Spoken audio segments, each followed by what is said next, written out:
Welcome, welcome, welcome. It's my pleasure to be here with you, my true enjoyment. I still call myself Dr. Arnold Nerenberg. I've been licensed to practice clinical psychology in the state of California since 1974. I like to say each week that I've been licensed to walk upon this earth since 1941. I'll be 83 in about 4 weeks.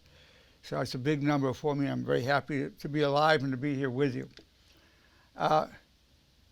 The title of today's presentation is A Powerful Interview on Forgiveness in the Family. A powerful interview on forgiveness in the family. We're very, very, very fortunate to have Kathy with us. She's from Thailand.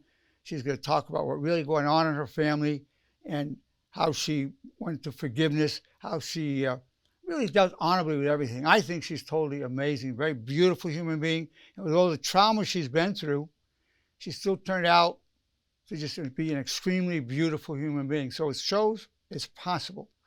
Kathy's living proof of it. Now, I want to first say that all families have dysfunction. Some families have emotional dysfunction, severe, or we might have a substance abuse dysfunction. Somebody's on methamphetamines, going in and out of prison, getting violent. That goes on. You may have marital discord. You may have marital violence. You may have child abuse, child molestation, child neglect. All these things go on in the family. Sibling rivalry, people fighting over the inheritance, people fighting over money in the family, in one circumstance or another. This is not really normal, but in the sense it's not a good situation, but it's universal. Always has been that way. Siblings fighting, siblings killing each other. I mean, the Bible went on at the beginning. I mean, one brother killed the other. I mean, Abel and Cain. I mean, one killed the other, right there. The reason in the Bible is this crazy stuff goes on in the family, really crazy. Dysfunctional, destructive. So I don't want to say normal, but it is the norm. That's what I want to say. It's not normal, but it's the norm. I don't care what country we're talking about. You can outlaw it, you can make it a criminal activity, it's going on. Now, the way certainly religion helps, certainly having the laws and a stable political situation helps, but my job, and when I'm brought to the people, that I've developed a whole system of honor to help lift us all, no matter what religion or ethnicity we are, to apply to our lives, to help raise us above the dysfunction, where we have the lower nature. We all have the lower animal nature, which can be very destructive, very negative. That's normal. You didn't choose it. It's not your fault that you have that going on. But we also have the higher nature, the divine nature, the honor nature, where we can rise above it, where we can forgive each other, where we can wish each other well no matter how bad the situation is. We can do that. Now, in the honor therapy approach, we're repeating the 4 commandments of honor 3 times a day to help us achieve that, because repetition is preparation for application. Now, Kathy had all these experiences way before she was part of the honor movement. She's one of the leaders in the honor movement. But way before that, she was already well on her way to understanding the principles. She's a natural. She's a spiritual giant. In terms of being able to forgive, the various forms of that. I wish you well, I forgive you, I love you. You might respond to the vulnerability instead of negativity. You're doing all of this for yourself, because when you let it go, it's healthier for you. And if you believe in God, you know you're fulfilling God's wish to forgive. Sometimes when you're having an issue in the family, you can't let it go. It's too hard. Sometimes you just have to have a heart-to-heart talk. But without any further ado, I want to talk to Kathy. Kathy, welcome, welcome, welcome, Kathy. I've told you so many times how I think you're amazing. I know your story, and I think you're an inspiration to me. And I know you're going to be an inspiration to others. What would you say? Thank you. If you go back in your life, I mean, I'll just let you unfold the story in your own way. And I'm from New York, so I do a lot of interrupting. So I'll be interrupting, Okay. and elaborate, and we'll go from there. Just tell your story of what you've been through, how you came to great forgiveness in spite of all that's happened to you. Okay. As Dr. Nerenberg said, my family is originally from Thailand, and I was born in here and raised in LA, grew up in Sherman Oaks. And in elementary school, it was my parents, I was probably 8, 9 years old. My mother and I they always had arguments, which we all knew. But one day my mother and I went to a very well-known Thai restaurant here, and she knew the owner, and we were having lunch, and the owner came to my mom and said, "Did you see the newspaper, the Thai newspaper?" My mom said no. So her friend brought the newspaper and just put it down on our table. And it was a picture of my dad getting married to his mistress. Okay, in so Thailand. that's the main right there. So he was married, he had a mistress. It was in Thailand. Now in Thailand, that was more common practice. Is that right? Yes, mistresses in Thailand are very common. But And the thing is, he's in America. And did your mom know that he had a mistress? I'm sure she did, but she didn't tell us. Oh, she But I'm didn't sure tell she us. did. She found out that he married her by seeing it in the newspaper. Yep, She didn't know. correct, So basically, your correct, father abandoned not only your mother, but abandoned you at that time. Is that correct? correct, Okay. correct. So talk about how And that abandon. after he got married, he did come back with his new wife, and my parents divorced. But at that time, when I came home, I went into the shower and I just started crying. And I still do that today. If I need to release anything, I just go into the shower and I cry.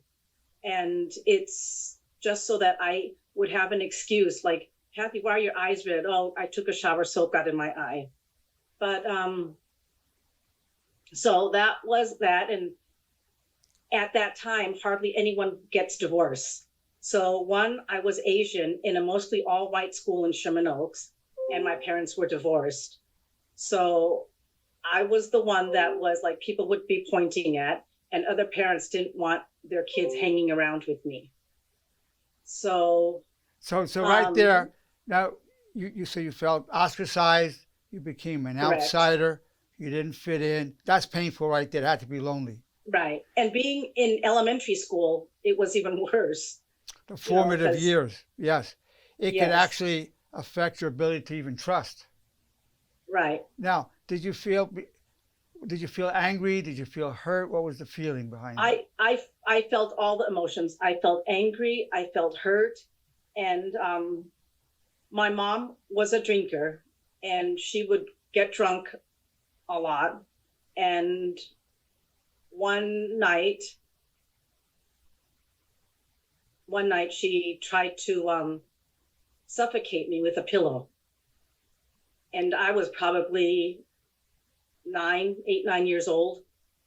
So she put the And you know what? put the pillow over She your put the face. pillow over my head, and she just held it down, and I was trying to push it off, and I did, but I knew she did it.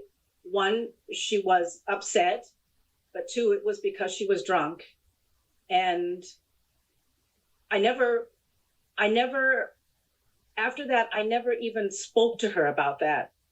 I didn't speak to anyone in my family about that. Actually, you guys know more than my relatives do, because to keep my mom's honor, I don't want to tell people, So you've you been, know. So so did you feel abandoned by your father or not? I felt abandoned by my And father, then your but mother, then when did you feel I mean, that's a sacred trust, a mother-daughter relationship, the parent-child relationship. So there was a violation of a very primordial trust was violated. right. She tried to And kill you. remember, since my dad wasn't there, I was looking to my mom for protection. And your mom And then, be, and your mom right. became the problem. Now, so you felt betrayed by your father. A sacred trust was violated by your mother. What were your thoughts about mom at that time, when your feelings towards your mom? I was really upset. I was sad. And I said to myself, "Mommy doesn't love me." And I had a twin brother, and I always knew that she loved him more. Okay, so there's another But painful thing, the favoritism, uh, and feeling unloved by your mother, who's now really like a mother and father to you, your primary protector and provider. you feel doesn't love you. Did you have the feeling, well, she doesn't love me, I'm not lovable? Did that affect your self-esteem or it didn't? Oh, it always affected my self-esteem. It always did. And it always affected my self-esteem. And what did I do wrong? I did everything that was expected of me, and it wasn't enough. And even she doesn't, I mean, the next morning, it was like she had no idea what she did. And I think that was probably the alcohol in her. But she wasn't an alcoholic, but sometimes she just drank too much. And then when my dad came back here, years forward, my mother remarried a Mexican national, so she moved to Mexico City. My dad and my stepmother, I had to live with them. And it was my two brothers and I, and my mom wanted custody of us. So my dad tried to fight it because he didn't want us going to live in Mexico. So we all had to go to court. And at that time, kids were allowed in the courtroom. And we're all there with my dad, and my mom never shows up. And then you think, How old were you at that point? We were probably 12. 12, okay. At that point. And it was like, Mommy doesn't love us. She didn't even make a point to come to court to try to get us back. So you all live with your father and stepmom. And stepmother. And how was your relationship with stepmom when you lived there? She wasn't up to us. She wouldn't even allow my father, considering we lived with him, she didn't even allow pictures of us in the house. And it was just like we were just like had a house to stay in, but we all did everything ourselves. I mean, so you fed yourselves, you cleaned up yourselves. We fed ourselves. We did everything ourselves. And I mean, I started working at the Broadway part-time when I was 15. And it was when my husband, who met me at 17, he said, it was like you guys were just abandoned by your parents. Definitely even though I had a place to live. Yeah, even though I had a place to live, I still had to, if I wanted something, I had to work for it. Well, which is good. That part is good, having to work for what you want. But let me ask you this question. So it affected your self-esteem, was very severely impaired from that. You felt you must have done something wrong. You felt abandoned by your mother and your father, both. You felt betrayed, seriously betrayed by mom, who tried to suffocate you, almost kill you. Right. These are very severe betrayals, very severe violations of anybody of any age, and then you at a very impressionable age, subjected to that violence and those shocks, the shock of having your mother try to kill you, the shock of finding out your father's not going to be part of the household anymore, he married somebody else, the way you found out in a newspaper at a restaurant. So let's fast forward a bit. So I understand those. I'm only going over this to outline the struggle, the pain, the trauma that you went through, because everybody has pain, trauma, difficulties in their lives, but yours is more extreme than most. More extreme. But let me just say this: the key thing is the human being you came to be, the beauty that you've manifested, the awesome virtue that you've manifested. What is your attitude? What is your, when you look now at your mom, your father, what are your thoughts towards them and your relationship? You know what? I look at my parents and I think to myself, they did the best they could in their situation. And I forgave them both. And I forgave my stepmother. And because I want, like you said at the beginning, I want to move on. I want to be happy. I want to be healthy. I have 2 wonderful kids, and whatever my parents didn't do for me or should have done for me as a parent, I did for my kids. You've So been married how long what now, my parents, Kathy? Kathy, excuse me interrupting you. The New Yorker comes out. it's How okay. long you been married now? I've been married 40 So years. you've been married. So with that going on, you've had a stable marriage. You've been 40 years, the same man. And how old are your children now? My son is going to be 34 and my daughter is going to be 33. And what kind of education what are they doing now? My son is getting his MBA from North Carolina, and my daughter is in the tech world in San Francisco. Okay, look at that. So, by all standards, you have two successful children. I mean, Yes. whatever issues they're carrying around with is beside the point. Two successful children. You have a long-lasting marriage. I mean, the average marriage lasts, I mean, maybe a few years, 7 years, maybe whatever. But that is another subject for another day. It's been 40 years of marriage, but it hasn't all been a bed of roses. I know. But let me ask you this. You never betrayed your husband anyway. No. You've been a faithful wife. Would you say you've been a devoted wife to you've been devoted to the marriage? Yes. You've been devoted to the family? Yes. You did everything. You were there for your children at every step of the way? I was. And at the same time, you've worked. What kind of work do you do? Right now I'm unemployed, but I was an executive assistant. Okay. And how long did you have that job? How long did you have the executive assistant position? Off and on, I've been in that position for probably 15 years. And before that, I was in human resources. For how long were you in human resources? Probably 20 years. So 20 years, 15 years, 40-year marriage. Kathy, that's like the epitome of stability. What I mean by stability, I don't mean this doesn't get rocky. You are the epitome of devotion, and you've created the stability. And as you said, you've given to your family and to your children what you didn't receive growing up. Right. And I think that's. And I know you're capable of giving trust. Is that right or not?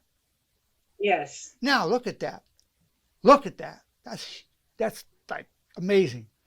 Because when somebody's betrayed by a parent, a very primordial, primitive connection that's there, and that trust is violated by father and mother, and you still have the capacity to trust,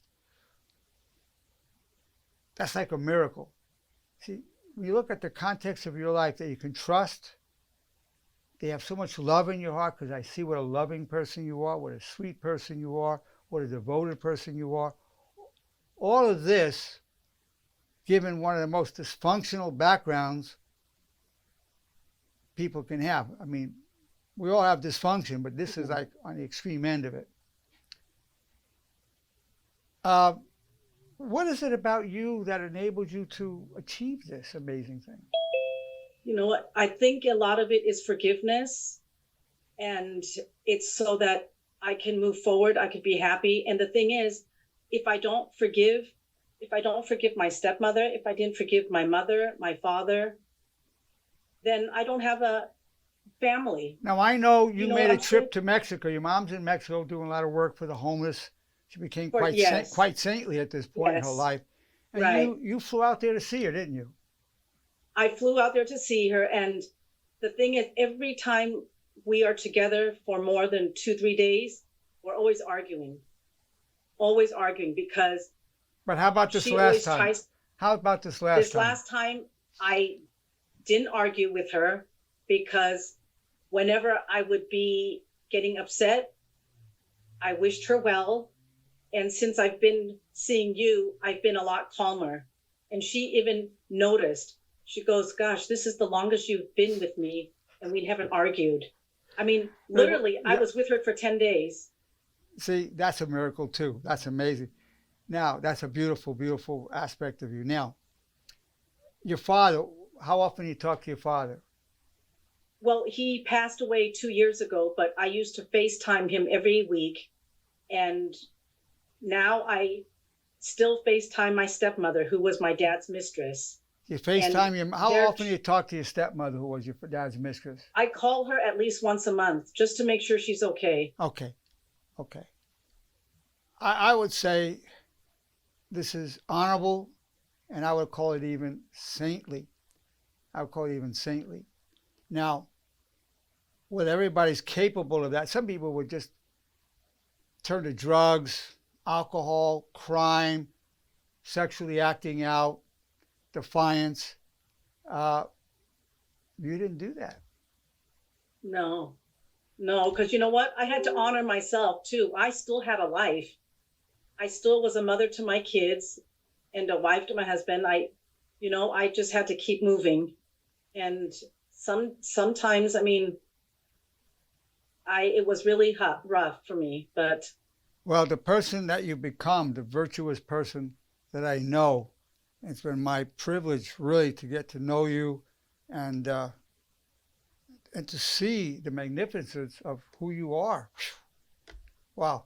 Believe me, I've said this, I mean, there's no painting more beautiful to me or waterfall, or even though I love nature, that's more beautiful than what you've manifested.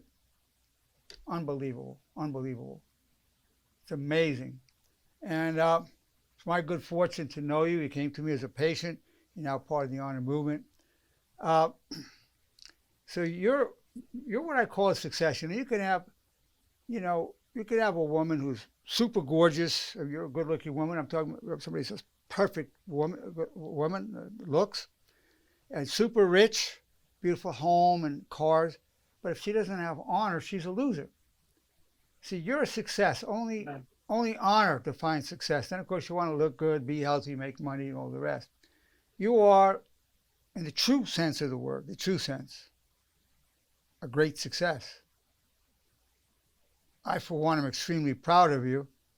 Any normal man of my age would be delighted to have a daughter like you. Thank you. Yeah. And when I went to Mexico City, my mom does a lot of charity work, feeds the homeless and everything there. And her friend said, we love your mom. She's like a saint and everything, Mother Teresa and stuff. You guys, we hardly see you here. And I always want to say, because she's not a saint to us, she really didn't raise us. But I don't want to go that because I don't want to hurt her honor. I just no. That's good that you're doing that. So you're feeling good during the interview. Good. Yes. Well, maybe she's repenting for those days to make up for what she did then. People do repent, and it sounds like your mother. Yes. It sounds like your mother's on that path of repentance. Well, I want to, what you've said is going to help many people, thousands of people, maybe over the decades, the centuries. People will be watching this. I want to thank you for that very, very much. And I want to open up to all the wonderful people watching this. Any comments or questions? And I'm sure many of the people watching this have stories, not like that exactly, but can identify with your journey. So I'm going to open it up to anybody who wants to make a comment or question. Theo, can you hear me? I hear you. Is that Jonathan? Yes, sir. How you doing, Theo? Good. Please speak up, Jonathan. Can you hear me better? I hear you really well. Okay, great. I just wanted to say that was a very inspirational story, and thank you so much for sharing that. I can't imagine what that's like, but just kind of envisioning and imagining as you're explaining, describing a story, it was very emotional, and I just want to say that,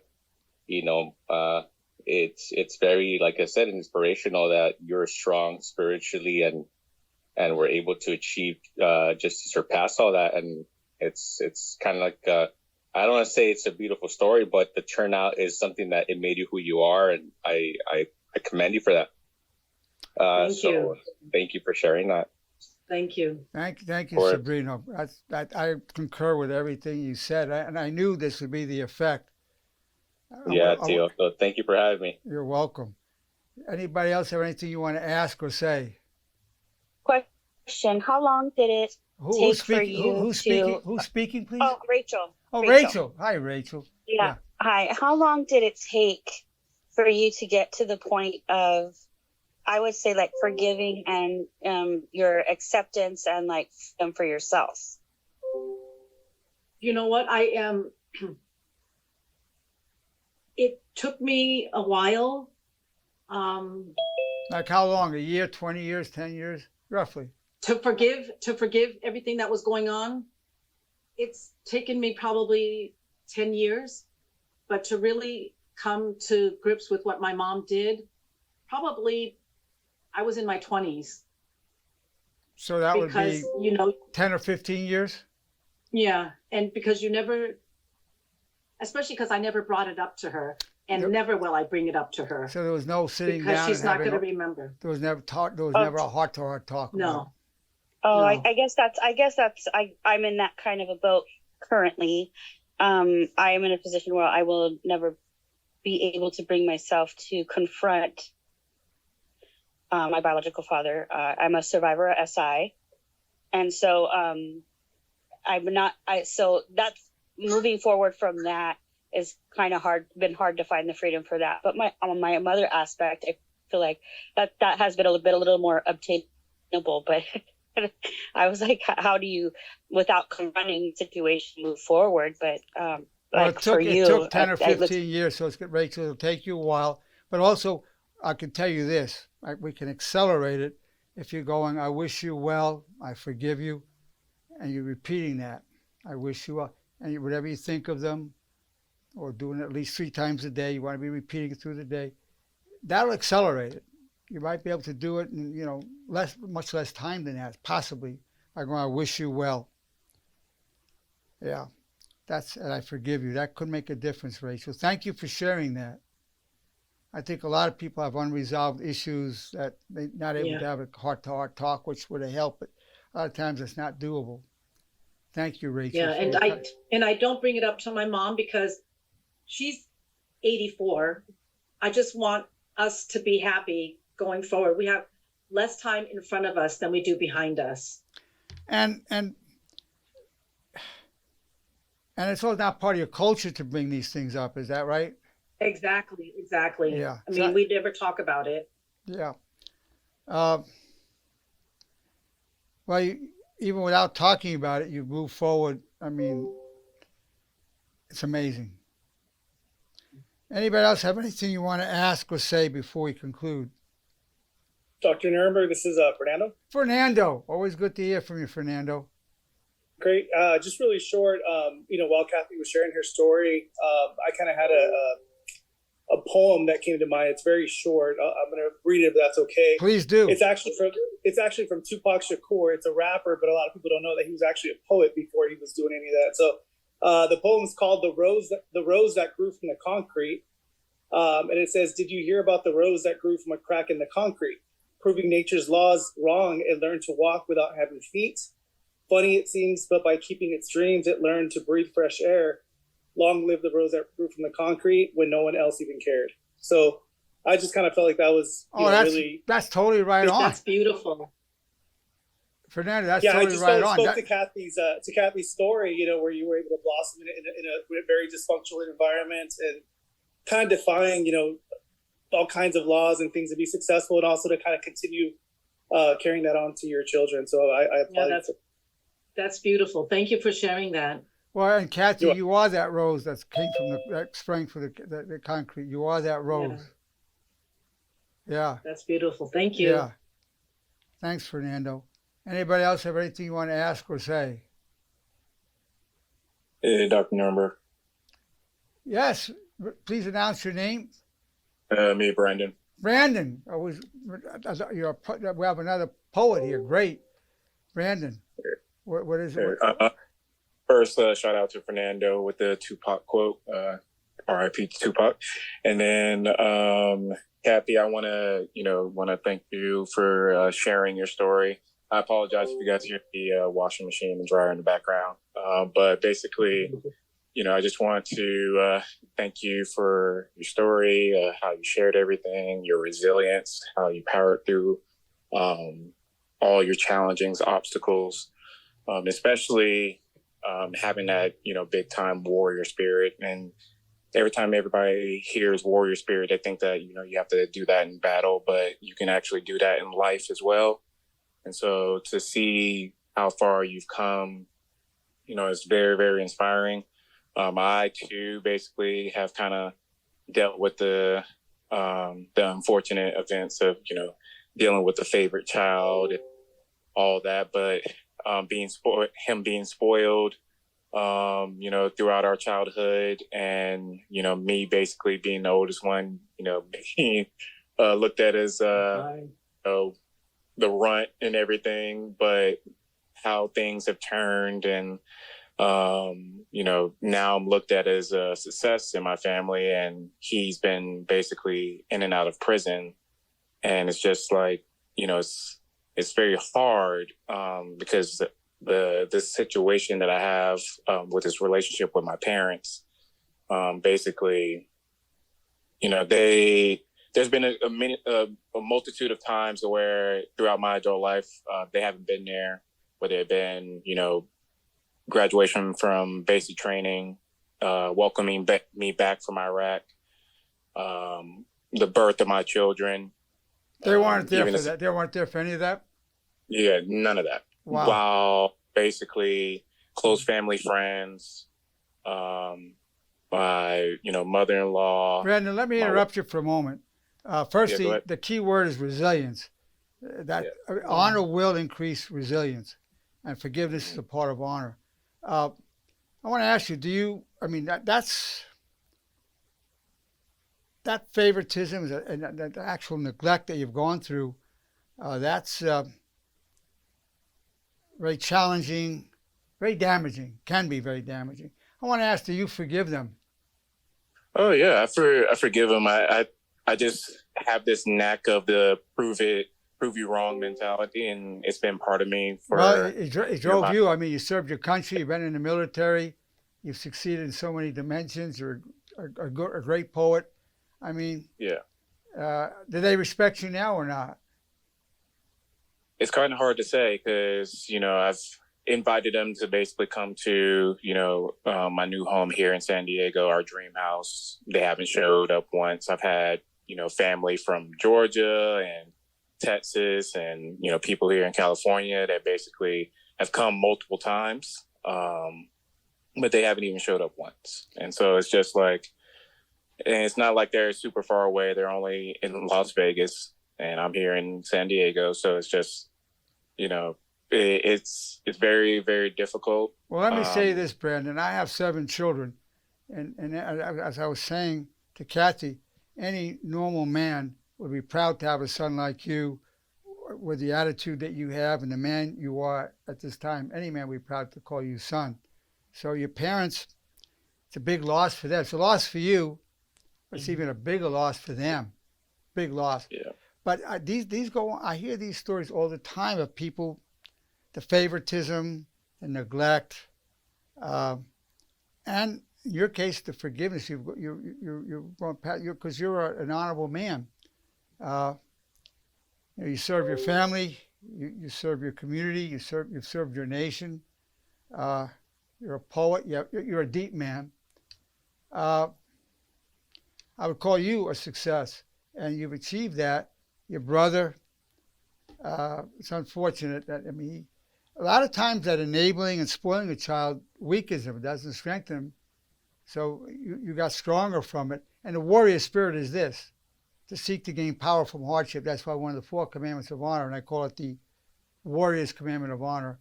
I'm grateful for the power I gain from hardship. I'm grateful for the power I gain from hardship. It's impossible to achieve wisdom without suffering. Impossible to achieve compassion without suffering. So this deepened you and made it was part of you becoming the decent man that you are. You were able to move in a constructive, positive direction instead of the direction that your brother went in. Thank you for sharing that, Brandon. I'm grateful to you. Thank you. Anybody else have something you want to ask or say? Hey, Dr. Nerenberg, it's Tracy. Hey, Tracy, my dear goddaughter. Yes. So I wanted to kind jump in first. Kathy, I really appreciate what you said, that when you were raising your children, you wanted to give your children what your parents didn't give you, or raise them how, well, they didn't raise you and give them love, but also, and you know, all those good things, so they can grow up to be as functioning adults as we can be with whatever, you know, whatever our environment and the world brings us at the time. So when you said that, I think of my parents and how, you know, it's like I get what you're saying, like you don't want to badmouth them for how they raised you, because, you know, I feel that way about mine. I don't want to badmouth them about how they raised me, because yeah, they did the best they could with however they learned and however they think, however hard they thought they should be. Well, guess what? The world isn't, the world is a cruel world, so it's better you get it here at home, because you know what? The world is nicer than things that, you know, we had to do with at times. And to not want to hold the grudge, but, you know, on the, you know, God forbid, on the day that, you know, one of them happens to pass and I have to do a eulogy, those who know my parents will know how they truly are without me having to say it. But sometimes, you know, I get so upset that because they still are the same. Like, they are never going to change. My dad's almost 70 years old, and my mom, she's almost her mid 60s. And especially my dad with his words, you know. Listen, Tracy, what I want to say is this. I know how devoted you are. I've seen the video of you giving your father a haircut, cutting his mustache, his beard. And I know how devoted you are to your family. I know what family is to you. I do hope that they do see me as a good daughter. I'm the only daughter. And I feel like I've been a good daughter, but that's just my look on it. Well, I see you as a great daughter, not a good daughter, a great daughter. At some level, they have to know that. And God knows it. I mean, God truly knows you, and only God could judge you truly. So that's it. No, they can't. Whatever their thoughts are, you know. And some people, and of course, we need to keep in mind that your parents, as well as Kathy's parents, their parents might have been 100 times worse, so that your parents could be a big improvement over what they were raised with. And as Kathy's parents, as serious as it was, might be a huge improvement over their parents. We don't know. Doesn't excuse it, but it helps understand it. Yeah. I know my mom was a better parent than her parents, for sure. And my dad is one of 10 children, and he is the scrappy one that scared everybody, you know, scared all his siblings and everything. Yeah. And then what I want to go on what Brandon, I believe it's the gentleman before me, Brandon, correct. What he said is, you know, when you ask if you have the respect of your parents, I personally don't know if I can ever really get the respect, because I will and always will be their child, their daughter, the only daughter. So, and you know, and in their cultures, the daughter's not respected as much as the son. Right. I'm just a woman. That's it. Right. You know? And so it's like, who knows if I will ever really get the respect of being me, to also give my children their respect, because everyone's life, like yes, will I want certain things for my children? Yes. But I can't do that vicarious living through them. You know, you should do this, you should do that, because everyone just lives their own life. They are who they are. But one thing I know about you, Tracy, you as a mother will be a true mother, because you're going to give your children guidance. In terms of the material things, you'll do what you can, but you recognize the importance of the guidance in terms of bringing people towards God, bringing people towards honor, and you're going to give them the true values for success in life. I know you, and I know how you are, and I know that's what you're going to do. That makes you an awesome mother. I mean, when you have children, they're going to be so lucky to be your child. Thanks. That's how I see it. Thank you. Thank you. But I wanted to bring up those points because I feel like it's so important, you know. I'm getting be better. excuse me. I'm getting a wind-up thing from Hugh. Everything you said was important. Every word, and I just want to say. Everything they said also was really important. Those are just my favorite things. Oh yeah, no, but everyone's speaking up. The contributions of all have added a lot. This video is going to be a treasure for decades, centuries to come.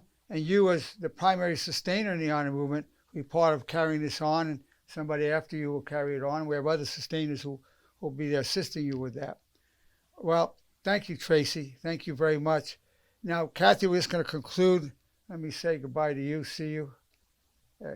Thank you. Kathy, you're wonderful. Much Thank respect. you.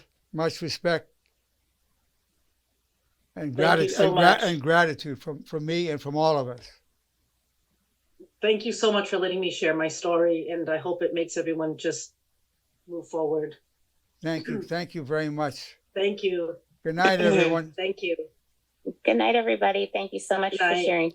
Thanks, Kathy. Thanks, Scott. See you later. Good night. So this brings to conclusion a powerful Have a good interview on forgiveness in the family. A powerful interview on forgiveness in the family.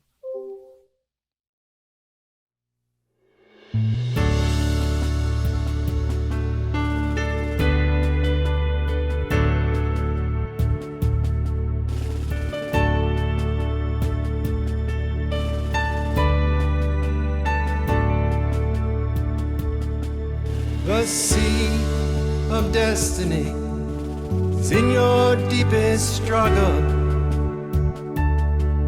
God's will and mine be one, and I wish you well. You are co-creator, respectfully real. There's a way in the valley that turns weakness to steel. We're known through all eternity. From strife we gain power,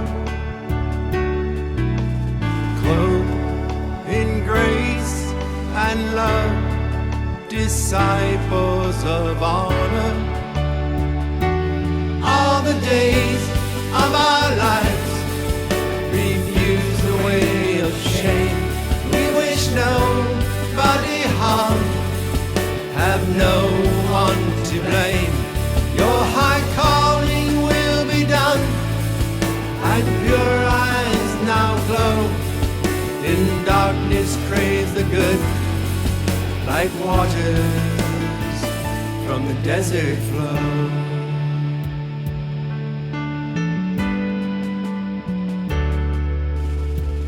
I pledge my love all the days of my life. I pledge my soul to all that is good. I pledge my heart to my brothers and sisters who I join in the light, leave a legacy of honor.